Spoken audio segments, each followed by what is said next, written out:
UMA present Life Story, the story of your life. Ang programang binuo ng pag-ibig, pagmamahal at pagkalinga.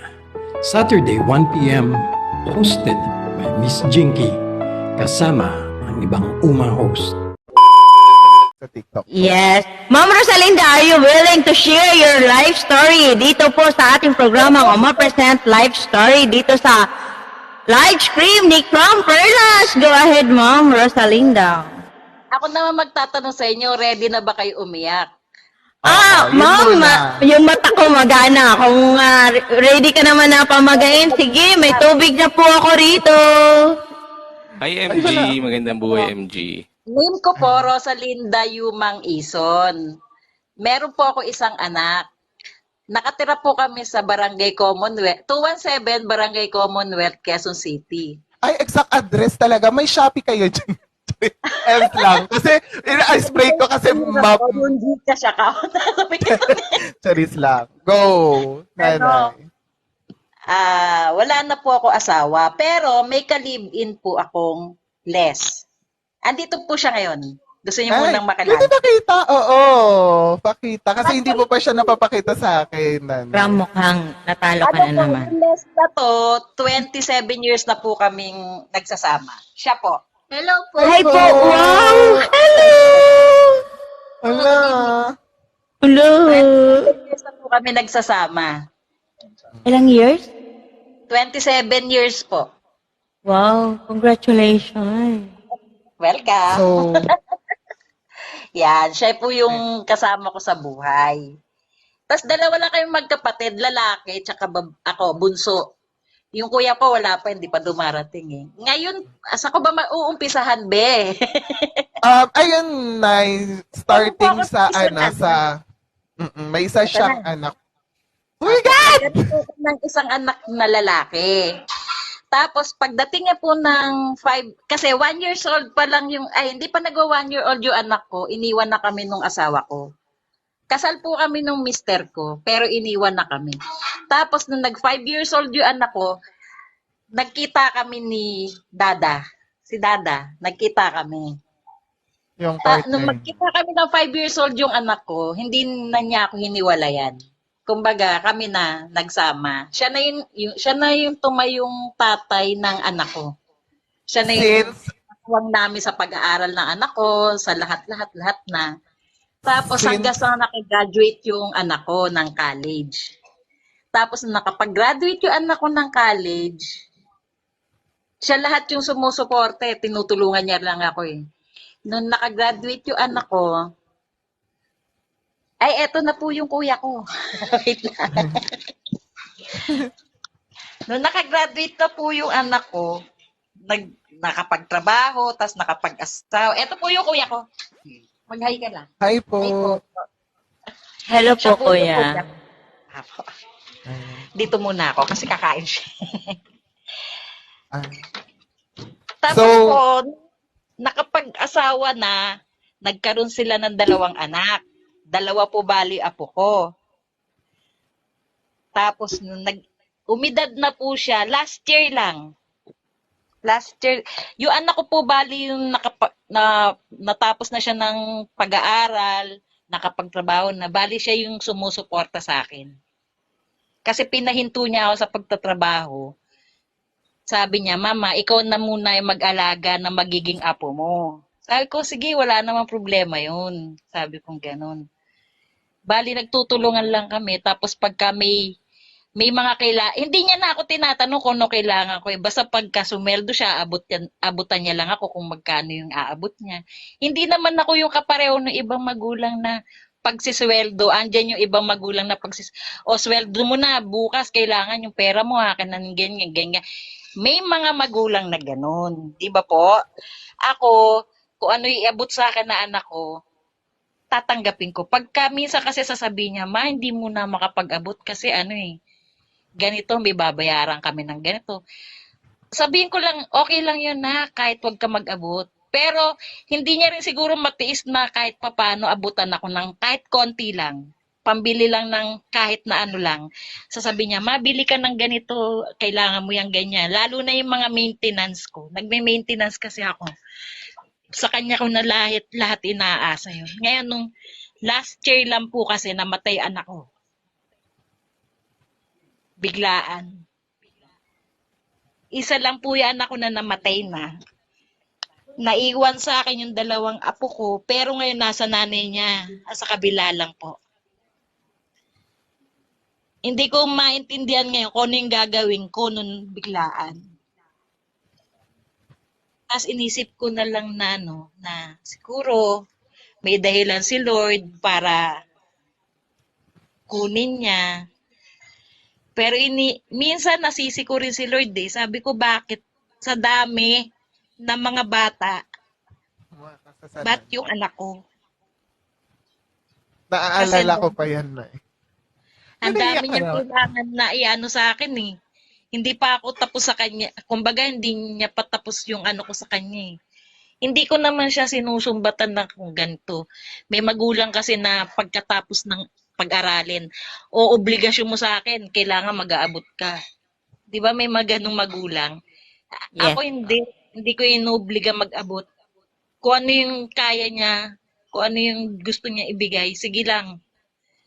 Minsan nga pagka nagkakapera din naman kasi ako. Siya yung tatanungin ko, anak, kailangan mo ba ng pera? Kailangan mo ba ng ano? Minsan di siya kikibo, pero alam ko kailangan niya, aabutan ko siya. Tapos sabihin niya nala sa akin, salamat ma. Aakbayan niya ako, embrace niya ako. Yun yung mga namimiss ko sa kanya. At saka pag may dumarating siyang kaibigan, ang pakilala niya sa akin, tawag niya kasi sa akin, Mama Aba. At sasabihin niya, pagdadating yung mga tropa niya, si Mama Aba yan. Ba, may papakilala ako sa'yo, ba, ganito yan. Ganun lang ano niya. Tapos pag sasabihin nga ng mga klase niya minsan, yung mga kaibigan niya, bakit Taba lang tawag mo? Oo, tropa ko lang kasi yan si Mama eh. Tapos i-embrace niya ako. Pero pag kami-kami lang, my love you, yun. Pero kahit sa maraming tao, mga kaibigan niya, may mga anak kasi na hindi na nakukuhang humalik sa magulang pagka Exactly. 'di ba? Pagka andyan yung mga tropa nahihiyang humalik. Yung anak ko hindi. Kahit maraming tao diyan, hahalik 'yun, embrace 'yun, hahalik 'yun. Malis na kami ma. Gaganon 'yun. Hindi siya nahihiya. Minsan ako pa uy, binata ka na, ganyan ka. Hindi, magpakialam ba nila, ganon yun. Tropa-tropa lang ang tawag doon. Basta may papakilala sila sa akin. Tropa ko. Mama ko, tropa ko yan, ganon. Yun yung namimiss ko sa anak. Actually, Oma, kaya siya yung Yes. gusto ko. Kasi one thing na naaalala ko sa kanya, ang dami namin dito, mga bata. Tapos siya lang yung nandito na nanay. Tapos sabi niya, pwede ko ba kayong tawagin na anak? Sabi, as in na, Really? alam mo yun? Oo, yung parang, kaya naiyak ako kasi yung nagkakwento siya na wala na yung anak niya. Gusto ko ba kayong Ganun. maging anak? Oo. Tapos, umuo naman sila lahat. Sige na, sabi nila. Oo. Kaya Ah, tumatak siya talaga sa akin. Yung Napuso mo. nakukwento niya. Oo, na parang, ang lala nung nangyari sa kanya, yung asawa niya nawala, yung anak niya Tapos yung nawala. anak niya. Diba? So parang ang daming struggle, ang daming nawala, pero nandyan pa rin siya lumalaban. So Yeah. bakit ako kailangan kong sumuko? Kaya sabi ko nga gusto ko siyang ma-interview ngayon. Since nandito na tayo sa punto na to, nanay, ang dami Yeah. mo ng anak dito sa TikTok. Oo nga. Exactly. And for sure, wala sa amin ang makakapalit. Pero ano ang masasabi mo na lang sa mga anak-anakan mo dito sa TikTok? Yeah. Ay, Ano yung kung na-feel nyo para may iabot nyo sa kanila yung nararamdaman nyo po? masaya. Oo, kung may mga message kayo sa kanila. Masaya ako naging nakilala ko kayo. Yun yung una talaga. Siyempre masaya. Kasi, kumbaga ko hindi ako natutong, may isa talaga na tao na nagturo sa akin kung paano gawin to. Na ganito, ganyan. Uy, Nay, ganito gawin mo. Tapos yung nakatatak na ko dyan, yung kumbaga, di ba makikita nyo, kalma, ako lang to, nanay nyo. Siya din yung nagbigay ng ano nun. Kasi sabi niya, na pag magla-live ka, lagyan mo ng title yung live mo. Sabi ko, hindi ko alam yan, nak. Sabi ko gano'n. Tuturuan ka, Nay. Nagpunta sila rito sa bahay. Tapos, nung nagpunta sila rito, kala ko nga nagbibiro kasi 1 week ko pala sila kilala. Nung sumunod na, bawa, Webes ko sila nakilala, Biyernes, Sabado, Linggo. Tapos, nung Sabado, Linggo, umuwi kami Laguna kasi nag-ano kami dun sa namatay yung tiya ko eh. Tapos, pagdating nung sumunod na Linggo, Lunes, nag-live ako, sabi niya, Nay, pupunta kami dyan sa inyo. Kala ko nagbibiro. Nagpunta talaga sila. Oo, 3 nanay, 4. Mga ganon. Naalala ko yung kwento. Ay, dito pala kayo. Sabi nga, o nga, Nay, andito talaga kami. Tuturuan ka namin kung paano mag-live. Siya yung nagsabi noon, yung lagyan ko ng title. Siya rin nakaisip noon. Sabi niya, ano ba magandang title, Nay? O, Nay, alam ko na. Yung kalma, ako lang to, nanay nyo. Yung ganon. Sabi ko, ay, ang ganda nga, sabi ko ganon. Para na pagka pumasok ka sa ibang live, makikita na nila na nanay ka, sabi niya nun.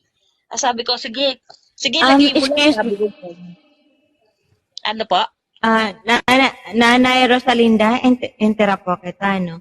Nanay, matanong ko lang po, ano po ang dahilan ba't po nawala yung kaisa-isahang anak niyo po? Ay, ano po kasi din, biglaan din po kasi, naputukan siya ng ugat sa ulo. Blood clots. Parang No gano'n. cramp. Blood Sa clots yung opisina nangyari niya. sa kanya. Nasa opisina siya noon nung naputukan siya na ugat.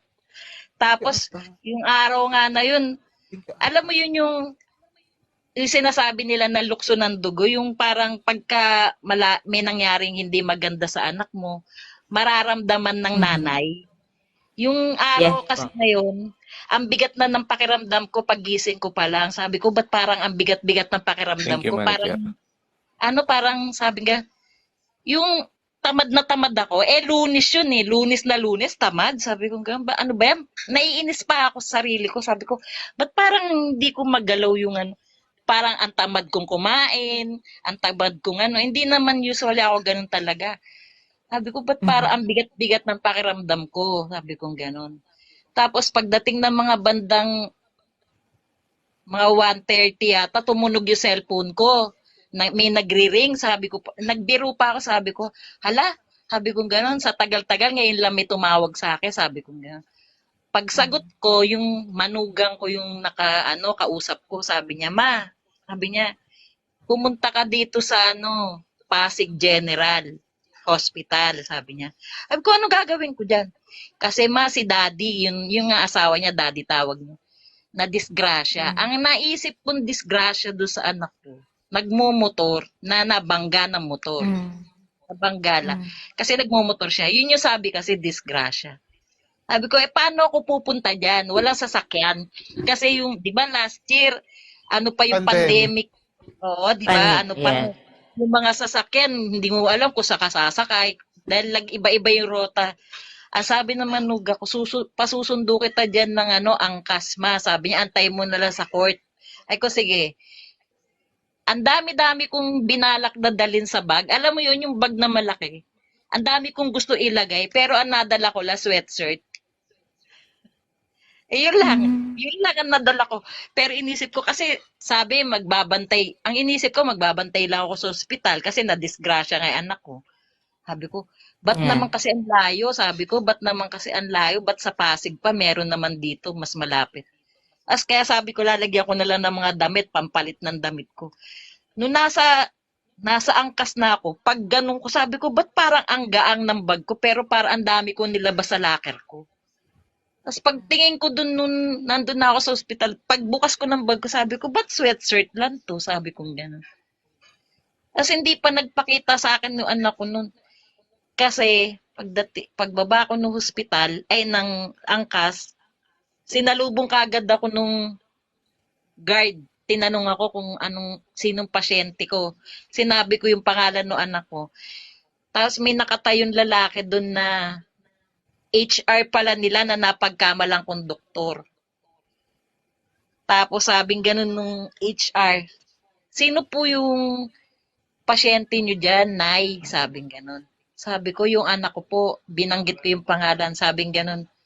Ay, anak niyo po ba yun? Sabi. Teka lang po, babalikan ko lang. Titingnan ko kung ano nang lagay ng anak niyo. Sabay labas ngayon ng manugang ko. Yung pala nag-uusap na sila sa mata na tinawagan pala ng HR ng pinsan ko yung HR. Yung amo kasi ng anak ko yung pinsan ko. Tinawagan na pag dumating ako, wag ako pasisilipin do sa anak ko kasi baka do ko anong mangyari sa akin. Kaya ino-hold nila pagpapasok na ako, pag gusto ko pumasok, lahat ng dahilan, sasabihin nila na hindi pa pwede, kakausapin pa sila ng doktor bago ko kausapin. Hindi talaga kami nagkita ng anak ko nun. Hanggang sa namatay. Tapos, nung Ang namatay dami ko naman, kasi, ang dami ko kasing question dati, nanay. Kaso lang hinuhold ko kasi yung emosyon dati natin. Ngayon ko lang gustong tanungin. Kasi Sige hindi lang. ko natanong to. Alam mo naman ako, ayokong masyadong mabigat. Since I wanted Sige. to know the better story. Kasi ang laging sinasabi nila na pag ang nanay yung nawala, sobrang iyak namin ng mga anak. Pero siguro sa, nanay na kasi ako. Sige, Crown. Go ahead. Kaya mo Kasi- yan. Kasi nung na-hospital ako, Mm. nakwento ko yun sa inyo, di ba? Na parang bumili na din sila ng lupa kung sakaling hindi ko na talaga kakayanin. Yan. Parang sa nanay ba, paano yung, hindi ko kasi alam kung ano yung reaction ng nanay ko noon nung nangyayari sa akin yun.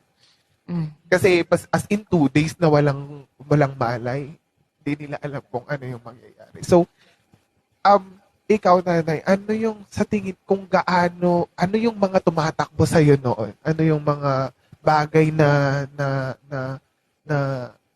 parang nagpapagabagab, nakakapagpabagabag sa puso mo? Alam nung ako. nawala yung anak ko, Yung Siyempre, araw na yon. marami. Yung inisip, pero ang talaga, hindi ko inisip na mamamatay siya yung araw na yon. Ang inisip ko lang, magbabantay ako ng hospital para sa kanya. Dahil na disgrasya lang.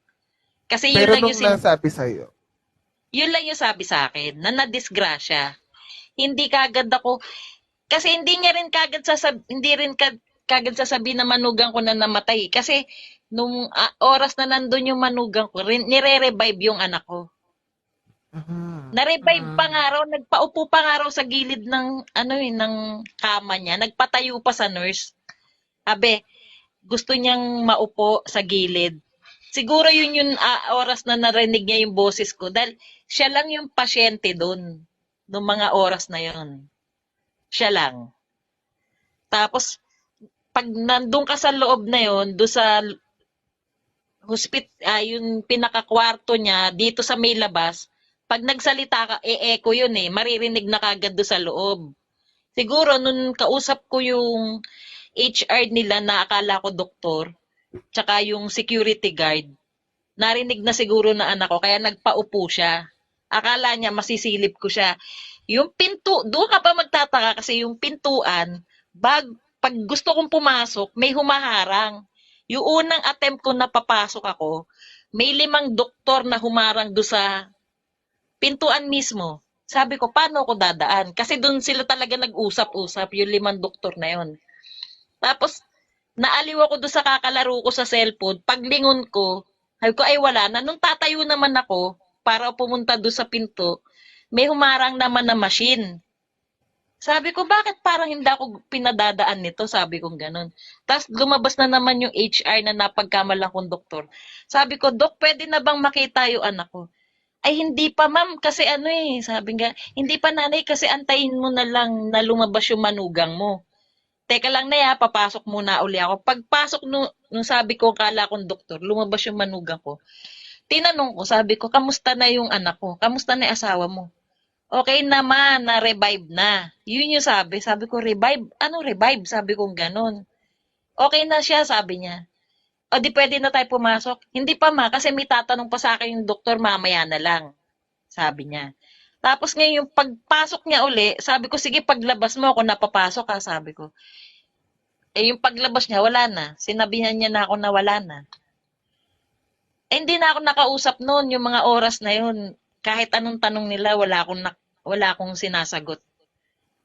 Tsaka Ram, parang- interrupt parang- lang po kita, Nanay Rosalinda.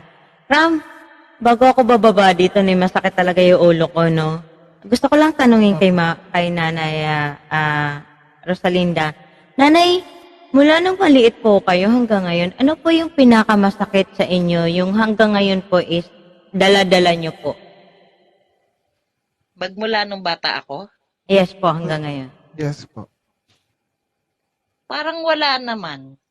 Kasi Okay. nung bata ako, inalagaan kami ng nanay ko na, sasabihin ko sa inyo, hindi ako nakatikim ng palo sa nanay ko, tsaka sa tatay ko. Oh, pag nagagalit sila sa amin, pag may nagagawa kaming kasalanan, pagagalitan kami nila ng sa salita lang. Ang sasabihin nila, itanim nyo sa isip nyo, sa puso nyo. Pag inulit nyo yan, makakatikim kayo sa amin ng hindi na maganda.